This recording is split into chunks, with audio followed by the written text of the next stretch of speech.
Hey guys welcome to N studio. December 12ஆம் தேதி நம்ம ரஜினிகாந்த் அவருடைய பர்த்டே. பர்த்டே ஸ்பெஷலாக படையப்பா படம் ரிலீஸ் பண்ணுறாங்க. இதுக்காக நம்ம ரஜினிகாந்த் அவர்கள் ஒரு வீடியோ ஒன்று ரிலீஸ் பண்ணியிருக்காரு. அந்த வீடியோவில் படையப்பா படத்தை பற்றியும் படையப்பா படத்தில் நடந்த எக்ஸ்பீரியன்ஸ் எல்லாம் ஷேர் பண்ணாரு. ஷேர் பண்ணிட்டே பார்த்தீங்கன்னா இன்னொரு விஷயத்தை ஷேர் பண்ணாரு. என்ன அப்படின்னா படையப்பா 2க்கு உண்டான ஸ்கிரிப்ட் ரைட்டிங் போயிட்டு இருக்கு, நீலாம்பரிக்கான ரைட்டிங்லாம் போயிட்டு இருக்கு அப்படின்னு மாதிரி சொல்லியிருக்காரு. இதை வச்சு பார்க்கும்போது நம்ம ரஜினிகாந்த் அவர்கள் ரிட்டையர் ஆக போறது இல்லை. ஜெயிலர் 2 தலைவர் 173க்கு அப்புறமா நம்ம ரஜினிகாந்த் அவர்கள் நடிக்க போறதே நினைச்சோம். பட் ஆனால் இப்போ படையப்பா 2க்கான ரைட்டிங் போயிட்டு இருக்கு அப்படின்னா படையப்பா 2 நம்ம ரஜினிகாந்த் அவர்கள் அடுத்த படம் நடிக்க போறாரு அப்படின்றது கன்ஃபார்ம் ஆயிடுச்சு.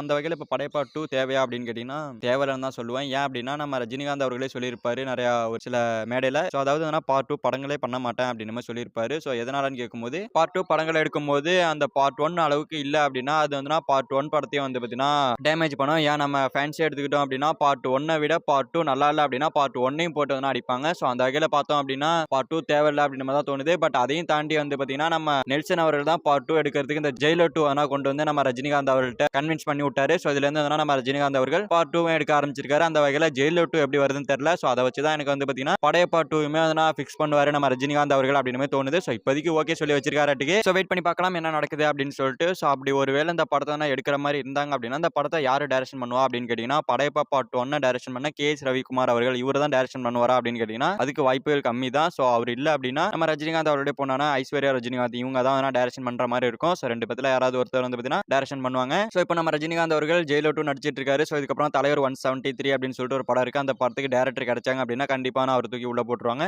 அதுக்கப்புறம் நம்ம ரஜினி கமல் சேர்ந்து ஒரு படம் 174வது படம். 175வது படமா அந்த படையப்பா 2 படம் இருக்க வாய்ப்பு இருக்கு. அப்படிதான் வரும். வெறித்தனமா இருக்க போகுது. வெயிட் பண்ணி பார்க்கலாம். அடுத்தடுத்த அப்டேட்ல பார்த்தீங்கன்னா இதெல்லாம் சொல்லுவாங்க.